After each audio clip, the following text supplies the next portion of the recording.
Chief, sorry, you're muted.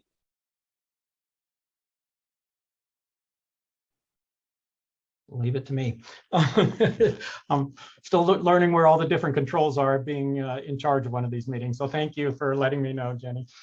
So good evening and welcome. I'm Gaudenz Panholzer. I'm your fire chief, and I'm here tonight to talk a little bit about wildfire preparedness and prevention. Since we are already heavy into the wildfire season, we'll talk a little bit about what the wildfire season outlook is for this year.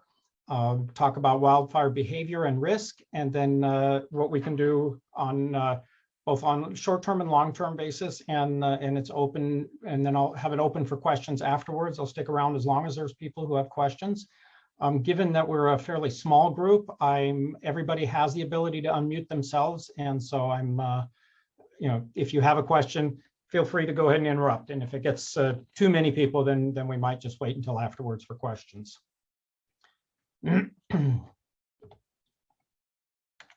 So a little bit about the wildfire season outlook. We've had some pretty bad seasons in the last few years. When I first got into this business, fire season in California historically ran like from May through October. And actually it was something that we read about in the paper that was happening in Southern California more than here locally. We'd have an occasional fire here locally, but it just didn't seem to be that as significant. In the last several years now, we are seeing that we have fires that are burning all over the state and outside of that May through October window. In 2017, we had the Thomas Fire in Ventura County in December. We had crews down there and we weren't sure if they were going to make it back home before Christmas. The Camp Fire in Paradise in November of 2019, same story, that burned all the way up until Thanksgiving.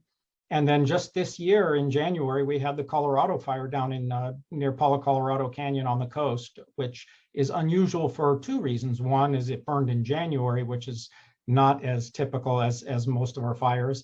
And two, it burned on the coastal side slopes of the hills here, which is also less common because it's typically a lot moister there.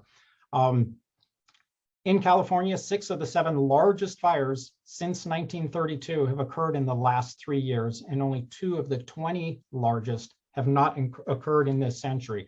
So clearly we're seeing a significant uptick in the number of fires and the severity of the fires in the last several years. Part of this can certainly be attributed to the weather situation that we find ourselves in. The records, and this will probably be updated, and I don't think it'll be very positive with the 21-22 time window, but looking at 2-year windows of time, we just are at the tail end of the second driest period in recorded history. So since 1920, when we started keeping records of this, the 2019-2021 combined 2-year window was the second driest, only beaten out by the 75 to 77 time window. And I suspect that the 21-22 window will be up there in the top ones. In this year, we experienced the driest winter in winter months in the 100 years. January, February, and March had the least amount of rain and snow on record for any of these months in California. So we had a long dry spell of 3 months when we normally get a bulk of our rain. And so we did have a little bit of rain, a pretty good rain actually in the fall and early winter. But with those dry months, it basically wiped out anything that we had. Our snowpack was pretty good in December. And as you see, by the time April 1st rolled around, it was 38% of average. And so things are looking pretty bleak as far as the moisture in the soils and available and in the fuels. This is the second extreme drought in 10 years, which is a symptom of warming climate. So we're not going to see this change anytime soon. Looking at recent drought conditions throughout the state, you can see that there isn't any part of the state that's wetter than normal, and most of the state is somewhere in the moderate drought to severe drought range, and some areas are even in the extreme drought range. You look at our area, and we are in the moderate drought range for the most part. So things are not looking good in general on the moisture front. This is not something that wasn't predictable or is unusual. It's been something that people that study this are aware that the fire weather and the fire behavior that we've been having is something that is a result of, some argue, as a result of our adding carbon to the atmosphere. And so we are causing the climate change that's putting us in this awful position. Studies show that we're seeing more frequent and larger wildfires because of this climate change. And the key is it alters the precipitation patterns. We've had several winters now where we had the atmospheric rivers come through and we get a lot of rain dumped all at once. But what we are more accustomed to and what we need is steady rain throughout the entire rainfall season from like November through May. And we're not getting that. So when you get a whole lot of rain all at once, much of it runs off rather than being able to soak in and stay with us. So it's not just that we're not getting the rain, we're getting it in unusual patterns. And we have then during the fire season time of the year, we have more extreme conditions where we have the high temperatures, strong winds, and extremely low humidity values, which we'll talk about in a little bit as to how those impact the fire behavior and the fire risk. So given that we are looking at potentially another really serious and dangerous fire season, let's talk a little bit about what fire behavior, what causes fire to behave the way it does so that we can understand a little bit of the risk. Wildland fires, first of all, I need to say that I'm going to teach you a little bit about wildfire and wildfire behavior, but this shouldn't be construed as any kind of oh, now I know how wildfire behavior is how a wildfire is going to behave or burn, because there's so many dynamic conditions that affect how a wildfire behaves. Generally, though, we can categorize the wildfire behavior influences into three categories: weather, topography, and fuel. Weather is primarily the biggest impact to fire behavior is the wind. And you see that when you read about the horrible fires, they're always talking about the strong sustained winds that are driving the fire. Relative humidity is another factor that dries out the fuels and gets them ready to burn. And then the last thing is that we have long periods of very hot days, and that dries out the fuels and preheats the fuels so that they're more prone to ignite. We are fortunate that locally we do not typically experience any of those conditions. We typically don't have prolonged periods of high temperatures in excess of 90 degrees, like you might see in some of the areas where we regularly see significant fires. The other big driver is the offshore winds, the Phone, you may have heard them, or the Santa Ana winds from Southern California. Those are the hot air masses that accumulate over the deserts and then travel west and create winds that come out of the east and create that warm, hot, or the hot, strong wind conditions that really drive fires. And if we look at where some of our worst fires have occurred, it's consistently that way. Southern California has every year they have bad fires, and it's because they get those Santa Ana winds that come through in the fall, and that's predictable and consistent. Same thing up in the Napa and Sonoma County areas, Lake County, even up in Paradise, in that area there. That fire that burned a couple of years ago wasn't the first fire. They've had consistently the same kinds of fire there. They've just been kept small, fortunately, and therefore didn't cause so much loss as it did a few years ago. But so while I'll say never say never, we're fortunate here that we have the Pacific Ocean that kind of tempers all of these factors for us a little bit. The challenge is that climate change will alter those local weather patterns. We've seen it change. This summer is a little bit more normal for us with the June gloom. We've seen that more, but if you remember a couple of years ago, we had gorgeous sunny weather all the way through the summer, which meant that we also had higher temperatures and less of the tempering of the weather by the ocean. The next factor that affects fire is topography, and that's basically the lay of the land. two things on topography that impact fire behavior. One is slope. So if you live on a hillside, the fire will burn upslope much faster because as it burns up the hill, it preheats the fuels above it because heat rises. And so it's more prone to run up hills, and it'll burn a lot slower down hills. And then that gets concentrated if you have canyons and chutes. So if a fire starts at the bottom of a canyon, if a river is flowing down that canyon and it starts near the ocean end of that canyon, it'll burn up that canyon because the two sides reflect the heat back into the canyon, and that creates, and also you have the winds that go up those canyons. So slopes and canyons really drive a lot of the direction of a fire or how quickly it'll grow in certain directions. The other thing about topography is aspect, or the direction a slope faces. Because we're in the northern hemisphere, the sun is almost always to our south, and therefore south-facing slopes tend to dry out more and get more sunshine, and so they are more prone to intense fire behavior. Whereas north-facing slopes typically stay moister and greener. If you look on the hills around us, typically you'll see heavier vegetation growth on the north-facing slopes and more grassy and light brush fuels growing on the south-facing slopes. And those are the slopes that are more prone to having risky fire behavior. So you can kind of look at where you are in a situation, and just based on the slope and the aspects, you can know where a fire is more likely to travel more quickly and where it might slow down a little bit. The last factor that affects fire behavior is fuel, and fuel is basically anything that can burn.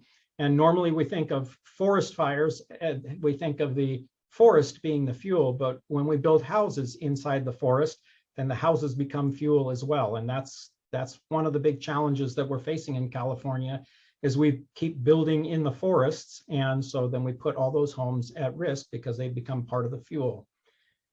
Just like when you build a fire in your fireplace or a campfire, you don't put a big log in the fireplace and then put a match to it and try and get it to light.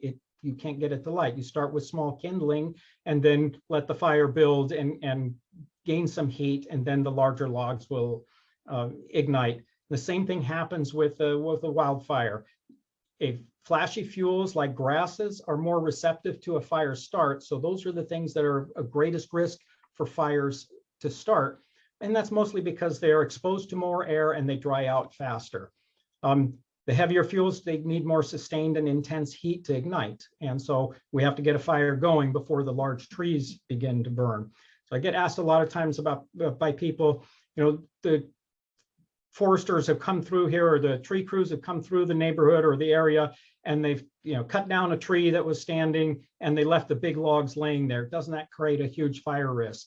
In and of itself, those big logs are not much of a risk because they're not likely to ignite on their own with a match or some other fire start. It's the grassy stuff that we need to control to prevent the ignitions.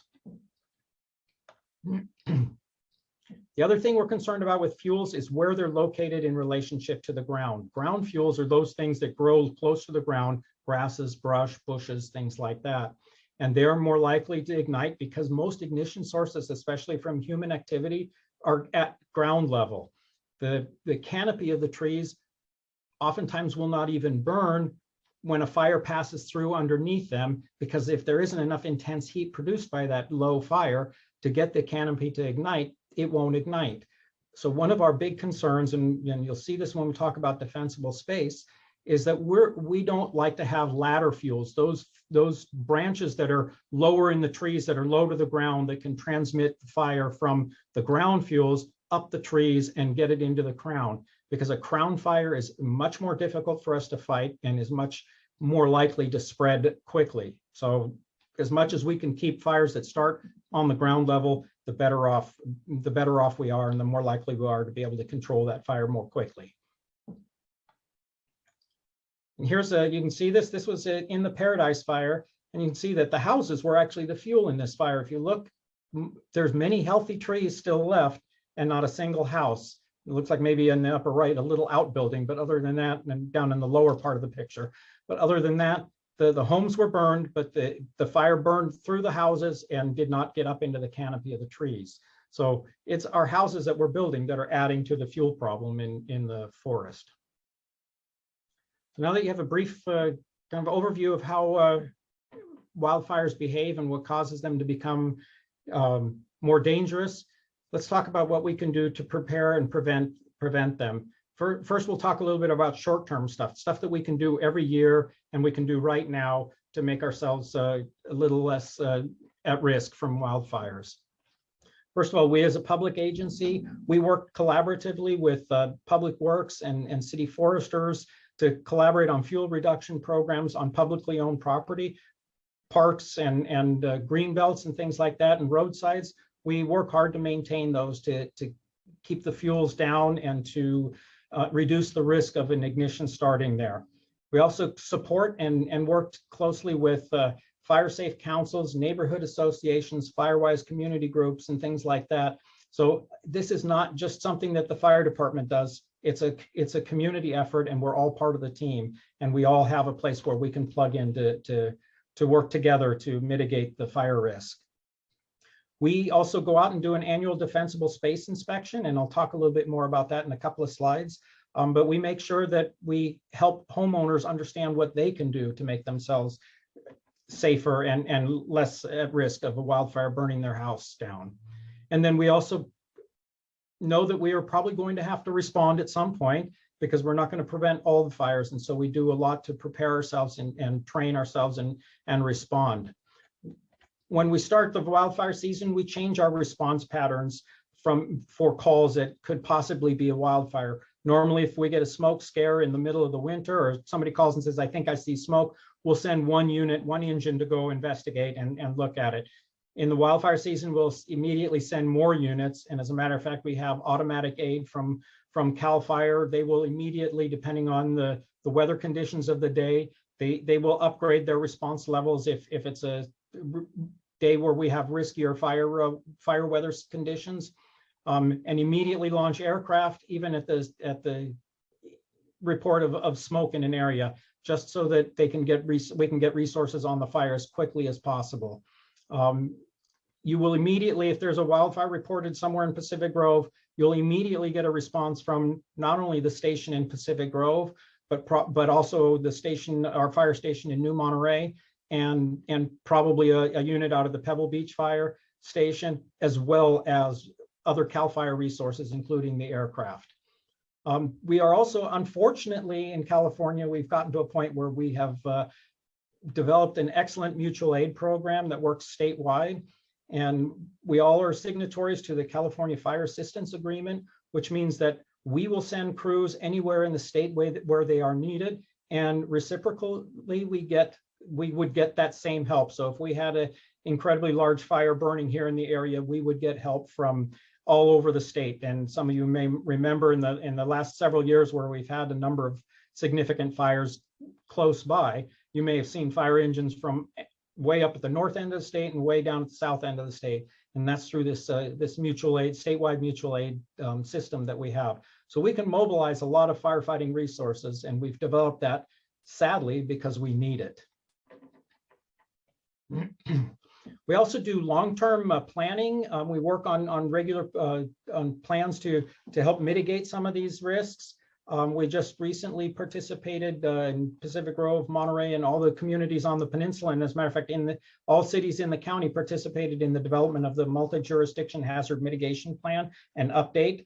And it is actually in the process of being approved by the various jurisdictions, and so it'll be finalized hopefully within the next few months. And that basically gives us a blueprint of, we've identified, in developing that plan, we've identified a lot of hazard risks that we have, both countywide and then locally for each jurisdiction, and what are some of the big steps and planning steps that we can take to start mitigating some of those risks. And those risks include everything as well as that we felt were reasonably something we were reasonably exposed to, and that includes wildfire in the entire county. Every jurisdiction listed wildfire as one of their risks.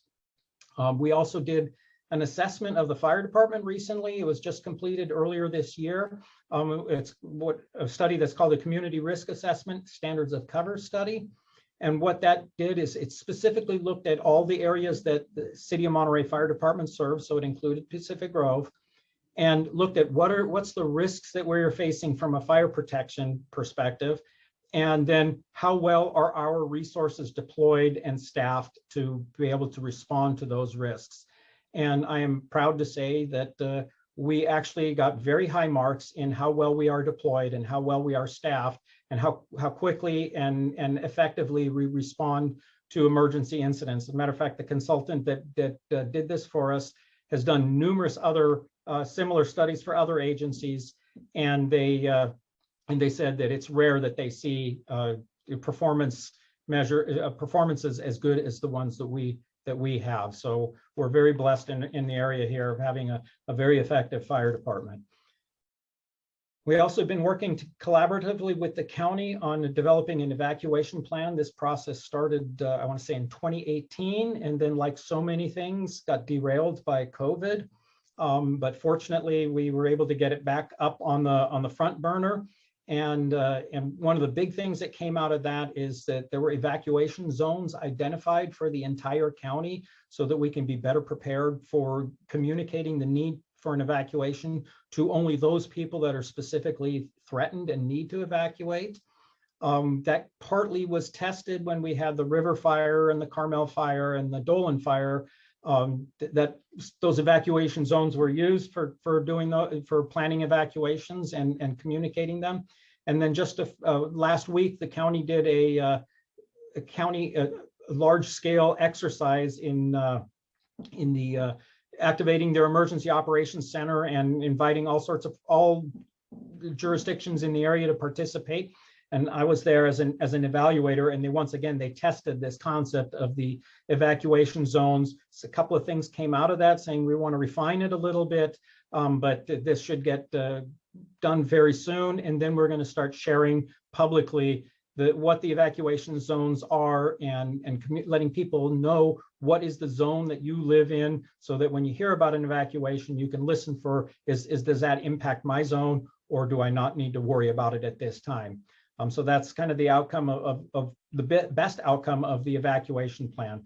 There's also some refinement. The county's looking at our countywide emergency notification system, what often is referred to as the reverse 911 system for emergency notification of residents. And that's also, if they're looking at possibly looking at getting new software that might be better and better suited for our use here in this county. The last thing on the list of plans, there are several other plans that the City of Pacific Grove has that I'm not going to talk about, but one of the ones that's next up on our list of things to do is the Community Wildfire Protection Plan. I finally was able to secure funding from all jurisdictions to get that going, and we're working on the RFP process to get a consultant to help us walk us through the process of the Community Wildfire Protection Plan. That's more of a targeted wildfire risk assessment and hazard assessment, and then will allow us to develop specific targeted mitigation plans and mitigation steps. That plan will get reviewed on an annual basis so that we can say, okay, well, what did we do last year, and what do we need to do next, this year and the following years to continue to mitigate risk of wildfire. So we may identify that we want to look at a certain neighborhood and really work on getting the wildfire risk mitigated there, because that neighborhood has the greatest risk. And then once we get that area taken care of, then we might move to a different part of the city. And we could do that, in multiple areas at the same time, but it gives kind of a blueprint of how we want to allocate the resources that the cities have to mitigate wildfire. And I see Councilmember McAdams, you have your hand raised. Do you have a question? Or? I do. Thank you, Chief. I'm just wondering, and maybe you hit on this later. I have had some residents concerned either their insurance is really going up, or they've been dropped, or they're having to supplement through the California plan. And I have been asked, what is the city doing? And so do any of these plans, is there something that, would help our residents or community that you are finding in other jurisdictions, or what is the response to that question? Thank you. Yes, unfortunately, there are a number of insurance companies that have opted to drop policies in California and in some areas. And unfortunately, a lot of that is driven, two parts to that. One is insurance companies have developed their assessment tools to assess what the wildfire risk is for a given neighborhood or an area, and they won't share that information. They say it's proprietary information. And so it's hard for us to know, well, how are they deciding that I live in a risky neighborhood so that I can do something about it? And fortunately, the state's insurance commissioner is really fighting hard to force insurance companies to share the process of how they make an assessment, and also to try and get it standardized so that everybody knows what the risks are and how they're going to get evaluated. And then we can make an informed decision on what we want to do to mitigate those risks, and maybe get the insurance companies to rate our area as a lower risk area.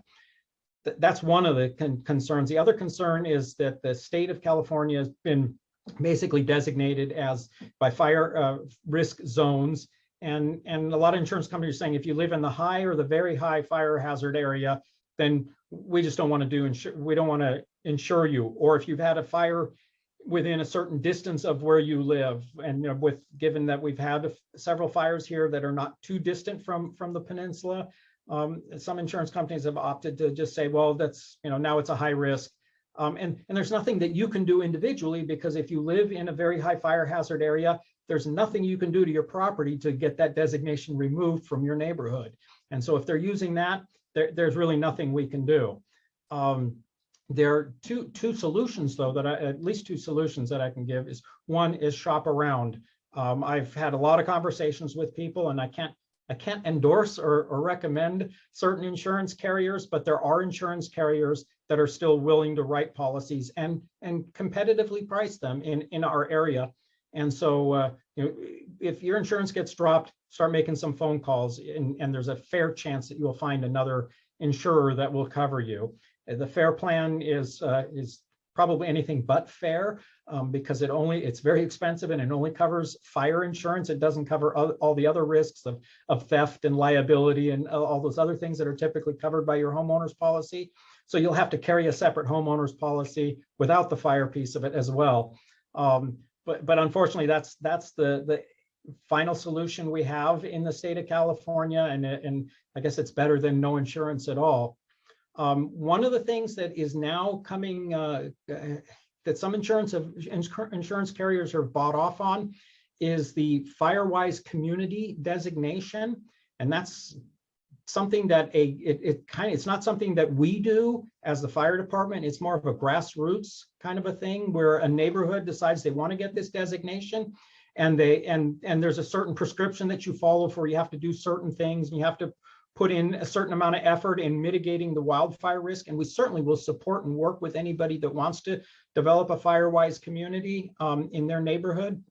And apparently quite a few insurance carriers are saying, if you live in a FireWise community, A, we won't drop your policy, and B, we will even provide you with a discount. Actually, I just got a notification from my insurance carrier, although I don't live here on the peninsula, I live in Carmel Valley, but they indicated that if I live in a FireWise community, I should let them know, and I'll get a 5% reduction on my premium. So it's certainly something worth pursuing, but it needs to be, like I said, it's more of a grassroots, starts in a neighborhood, and covers only a smaller footprint area, and is something, though, that can be done. And we'll certainly work with any neighborhood that wants to become a designated FireWise community to help them get to that. And there's other areas in the county that have done it. First one in the county was I think out in Robles del Rio, out in Carmel Valley. And those people that were involved in that have kind of taken upon themselves to reach out and help other communities and neighborhoods as well that want to get that designation. And there's quite a few now in Monterey County that have been designated that way. So those are things that people can do to minimize the chances of having their insurance carrier either run the premiums up exorbitantly or even drop them. But there really is not a kind of a blanket thing that the city can do to force insurance companies or create a situation where insurance companies will not drop policyholders in the city. So what can you do? And this is part of getting designated as a FireWise community, is all the homeowners in the community need to make a commitment to and actually do the work to do some personal preparedness. And so there's two areas that we like to talk about. One is what we call home hardening, and the other is creating a defensible space. And basically, these are the two things that you can do to reduce the risk of a wildfire that burns in your neighborhood, of actually catching your house on fire and burning it down. And it also, if a whole neighborhood does the defensible space work, then it'll also help us control the wildfire, because what it does is it eliminates a lot of the fuel for that fire. So things that we can do. Home hardening is about what changes are we making to our houses to make them more fire resistant and less prone to being ignited by embers that are flying in a wildfire situation. So specifically, we look for, one of the best things you can do is if you re-roof your house, is put fire resistive roofing on it. And if you have like wood shingle siding on your house, bad news. You want to put something on that's like stucco is a much better, or brick veneer or something like that. You want to have a fire resistive siding on your house. Kind of in the reverse, to prevent your fire in your fireplace from starting a wildfire, we require everybody to have a spark arrestor on all your chimneys if it's a solid fuel burning device that's connected to that chimney. So not your gas powered hot water heater, you don't have to have the spark arrestor on that, but any fireplace or pellet stoves or anything like that, you have to have a spark arrestor on the chimney. The vent openings that are around in your eaves and at the base of your house for the crawl space need to be, typically they're installed, especially in older homes, they may have like 1/4 inch mesh on them. And we recommend that you go down to an 1/8 inch mesh, because then the embers that blow up against there can't blow through and then end up igniting your home from either inside the attic or from underneath in the crawl space. Anything you build, exterior things you build like decks and fences, should be made out of fire resistive materials. Another really big thing that causes houses to burn in wildfire situation is the intense heat of the fire outside the home radiates through the windows and ignites items inside the home. So even though the exterior of the home hasn't started burning, we get a fire that ignites inside the home. Really, of real particular danger is like drapes that are more of the flimsy, lightweight drapes that you see on a lot of people's windows that are open, that are closed during the day to prevent people from looking in but allow light in. If those are installed put in behind a single pane window, they will very easily and readily ignite if an intense fire is burning outside the home. So dual pane windows, especially with the outer glass being made of tempered glass, so it's less likely to break and better withstand the high heat. And then use heavy drapes or shutters and blinds instead of the lightweight drapes to decrease the risk. If all you have is a lightweight drapes and you have to evacuate your home and you need to leave, before you leave, we recommend that you open the drapes, don't close them, because then you're at least not putting yourself at much of a risk of those igniting. And then box in the eaves so that you can't have embers blow up underneath into your eaves, and then the wind will hold them there long enough to where they can maybe ignite the rafter tails that are sticking out, or the tops of the eaves area there. Close in all spaces under low decks and remove vegetation and any items that can catch fire from around the decks.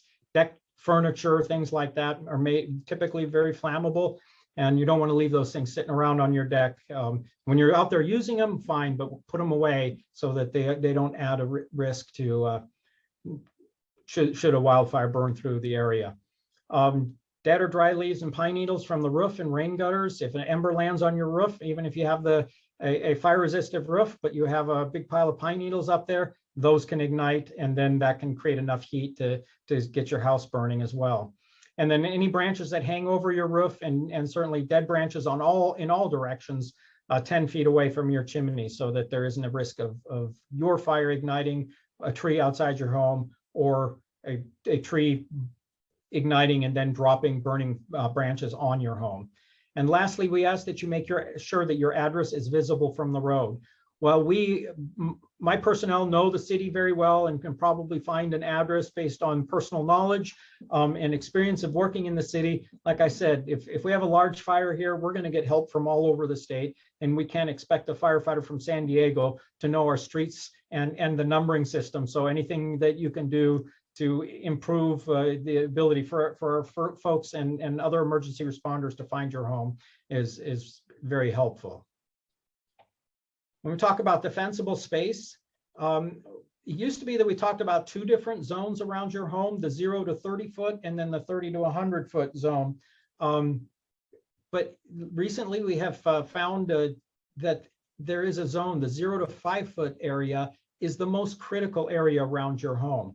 So in that immediate zone, the ember, what we refer to as the ember resistant zone, we want to create something where if an ember lands there, it has nothing to ignite and nothing to start a ignition of a fire.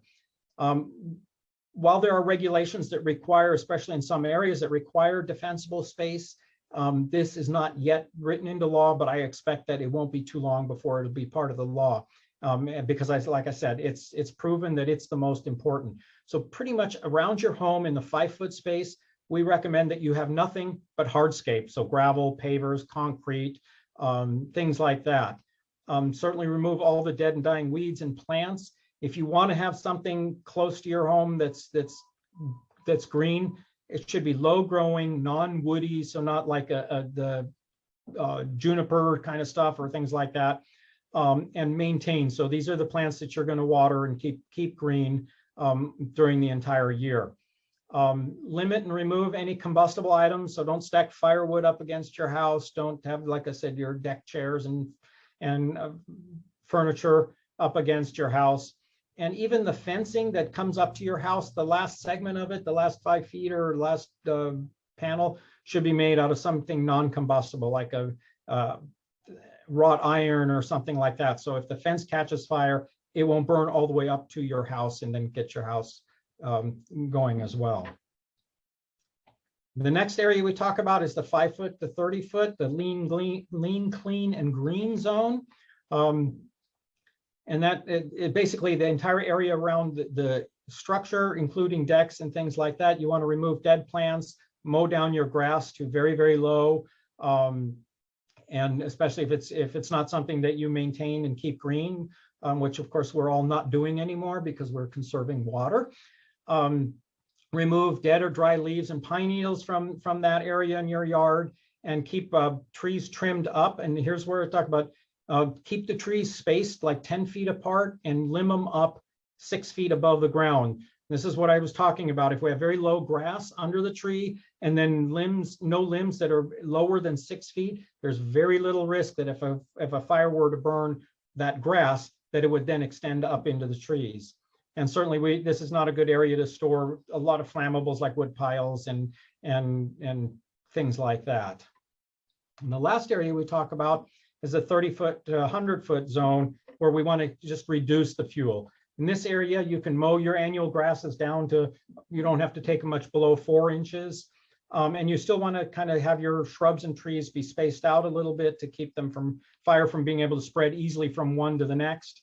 And once again, also look at the vertical space to see if the shrubs are getting close to the low branches on trees. And don't let duff build up more than about 3 inches deep in this area of all the twigs, leaves, and pine needles in this area.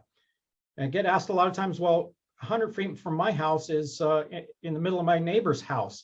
So one of the things is always that all your mitigation efforts stop at your property line. The idea being, if your neighbor does what they're supposed to do too, then you will have that defensible space up to 100 feet from your home. As I said earlier, we go through and do a defensible space inspection. We inspect every parcel in all the jurisdictions we serve. And we do this, and we're actually in the midst of doing it right now. They started right around the beginning of June, and our goal is to be completely done by mid-July. So we're getting at the tail end of it. And The crews go out and they actually just write on their iPad, they record as they find properties, as they inspect a property, they'll record on that in the system on a GIS based collector app. They record the information as what they find. If work is done, or if work needs to be done on a particular property, you'll see a notice left, and this a two-sided notice that you see here on the screen on the right.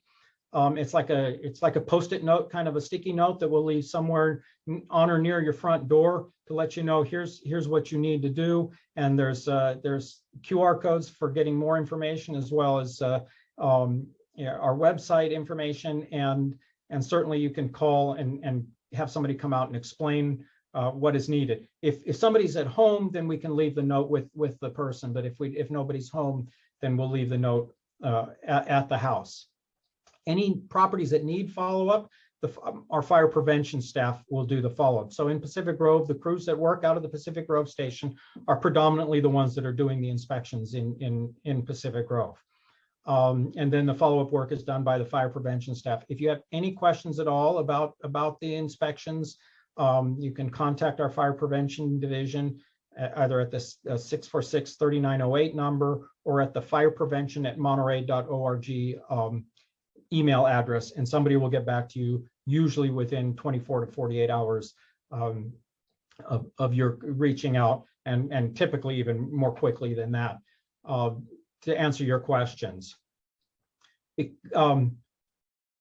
you have a concern about one of your neighbors' properties, you can call or contact us at that too. We won't sell you out to your neighbor and say so-and-so turned you in about the mowing that you need to do. We'll just go out and do an inspection and work with your neighbor to try and get compliance.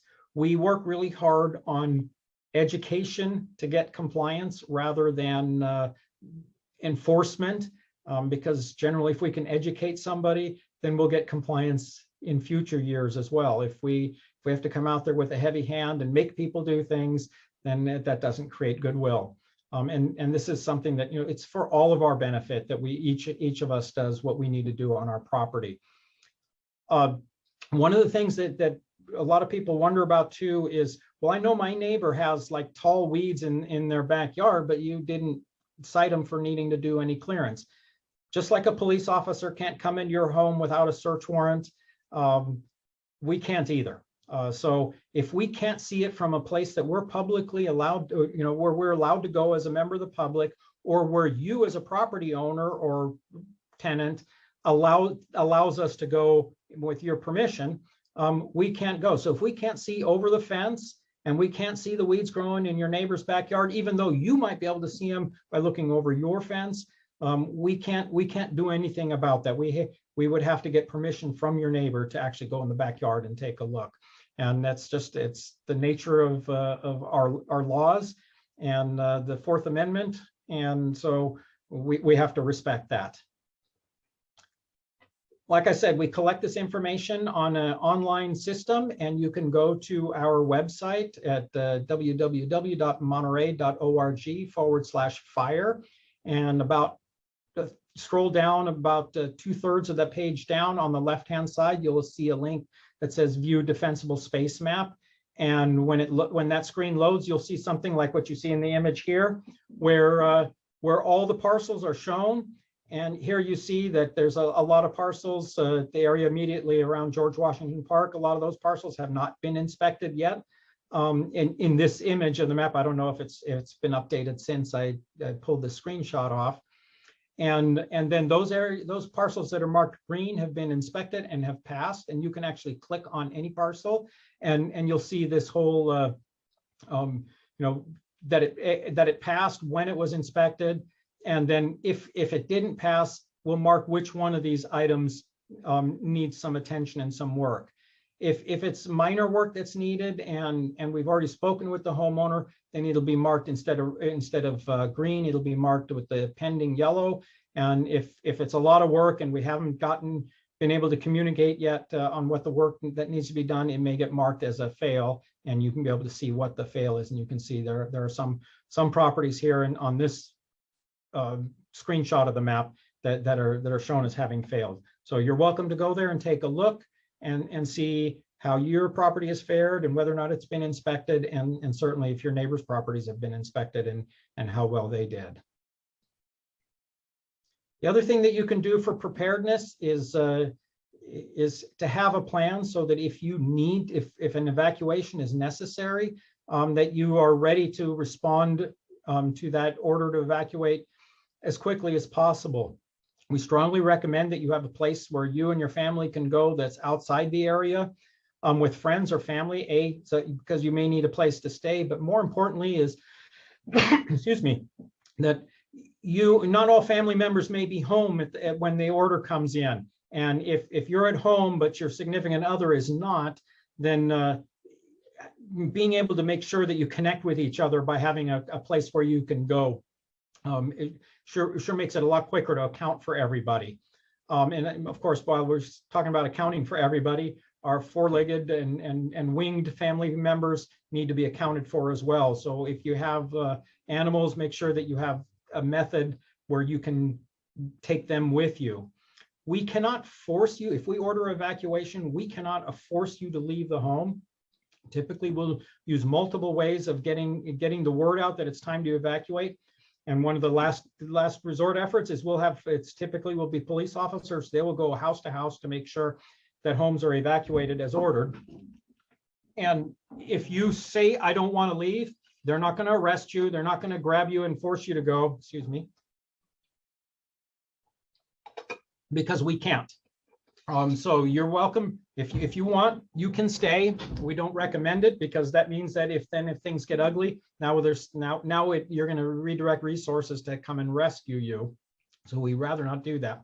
But what we can do is we can prevent you from getting back to your home. So like I said, if you're at home and your significant other isn't, your significant other will not be able to come to your house, to come back home to get things or get you, because we will, once we declare an area to be a mandatory evacuation area, we will block off the streets and we won't let people come back in. Other things that you should do is prepare a go kit, have all the essential items you need kind of set aside somewhere. Sometimes you may not be able to put them all in a box or in a briefcase or something like that, but certainly we recommend that you have that, including things like prescription medications, extra pair of glasses, some cash, because you never know what you might need to buy, and our credit system is very reliant on the internet anymore, and so it may or may not work. So a little bit of cash wouldn't be a bad thing to have. And then any other personal and pet items that you need, some food for your pet, any medications that your pet may be on. Have all those things in a kind of a consolidated location. So if the order comes in, you know what you need to grab, and you can get out quickly. The other thing is important documents. If you have a file cabinet at home, should you be unfortunate and your house should burn down, you would lose all those important documents. So either take them with you, or much better plan now is take pictures of it, because then it's all on your phone, or scan them and store them on the cloud. Then they're going to be accessible no matter where you are, should you need them. The other thing is know multiple ways to leave your home and get out of the area where you're at. I often get asked, well, why doesn't the evacuation plan tell me exactly what route I need to take? The challenge with that is the route you need to take is dependent on what type of an emergency it is and where that emergency is.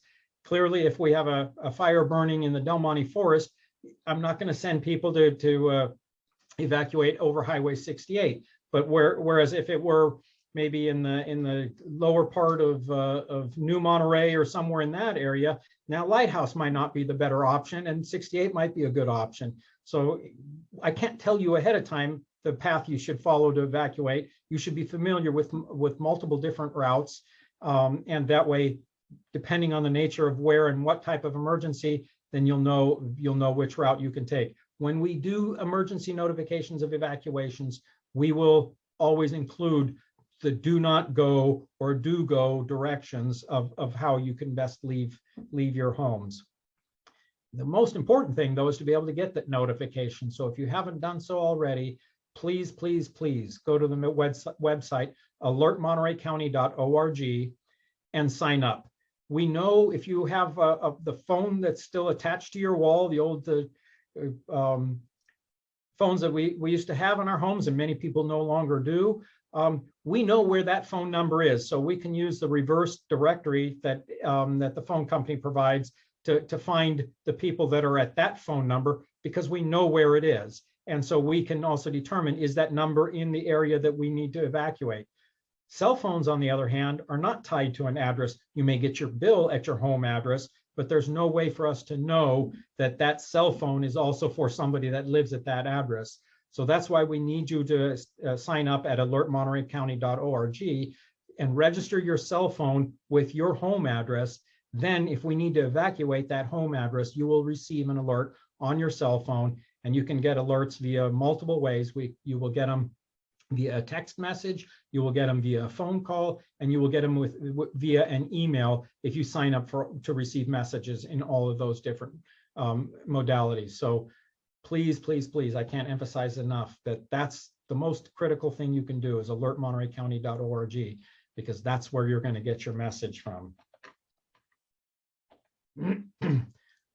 Talk a little bit about preparedness and prevention on a long-term basis, because as I said, we are facing a worsening fire season in the state of California. And so even though we've been spared over the past years from significant fires here immediately on the peninsula, I can't say that we're going to be spared for forever.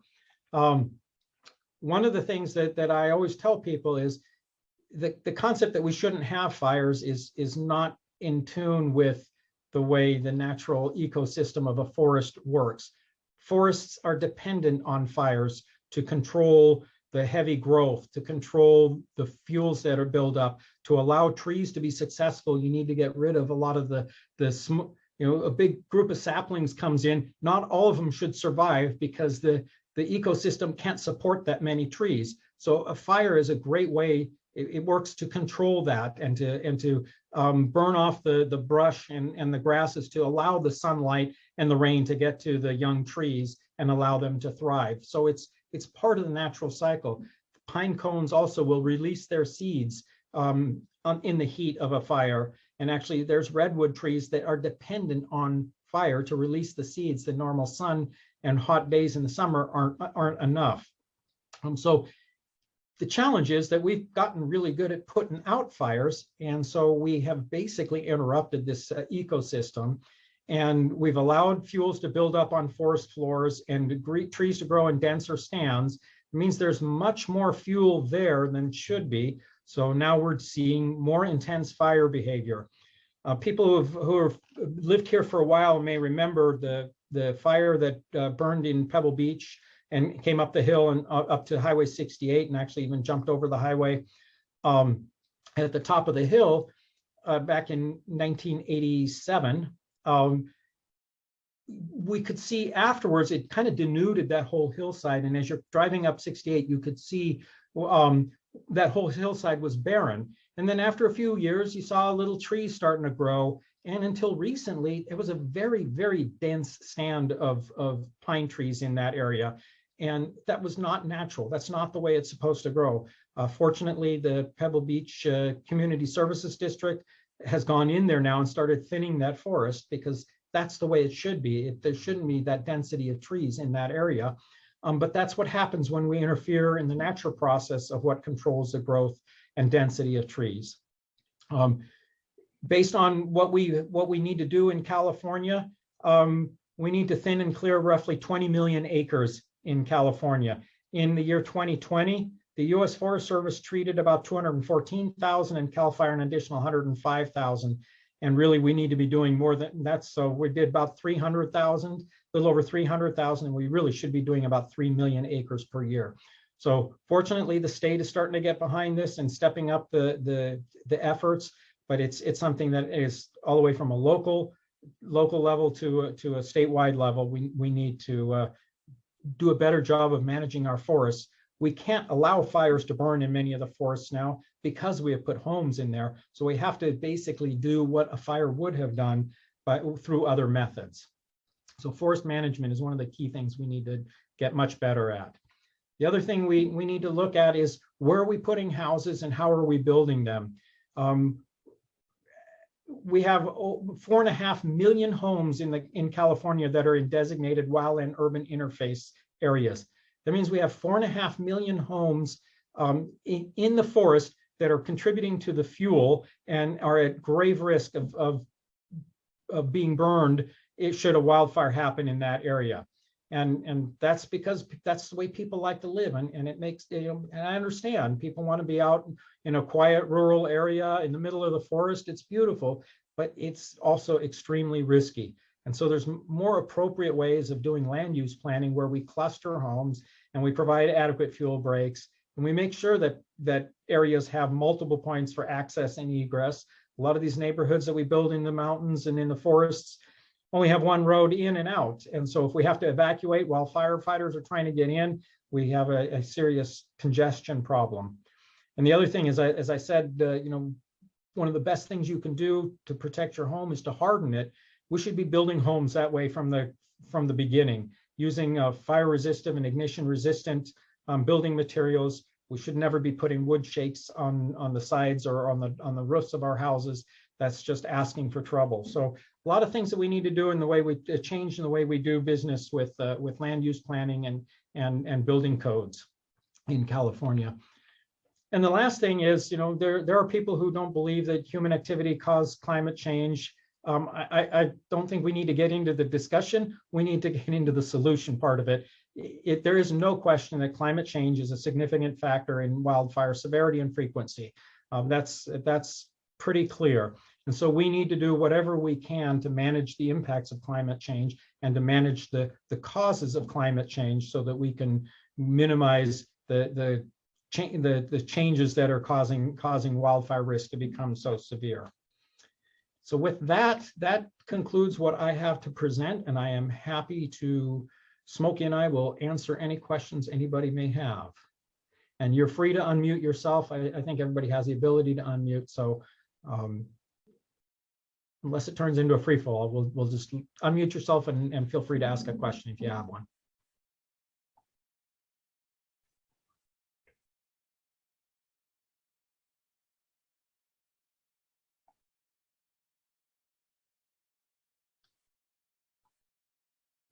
All right, then. If there are no questions, I thank you all for joining us. And like we said, we're going to make this recording available on the city's website. I'm not sure exactly when it'll get posted, but hopefully by sometime next week. And so if you found it helpful and interesting, then certainly share it with your friends. Kathy. All right, thank you. I just want to say, question? no, I just want to say thank you. I think your presentation was amazing, and I'm sorry that there weren't more people listening to it. I'm happy that we had some people that were interested. Even if we get the message out to just a few people, it's a few more people than had the message before. Are you going to be posting the recording someplace? Yes, it's going to get posted on the city's website. Exactly where, I don't know, but the recording should be up, I'm hoping sometime next week. Great. Thank you so much. You're very welcome. And this was an outstanding presentation. Thank you so much. You're very welcome. Chief, this is Bill Peak, and I'll just echo the comments that I just heard, and I'll encourage others to listen to your excellent and very informative presentation today. Thank you. Thank you, Mayor.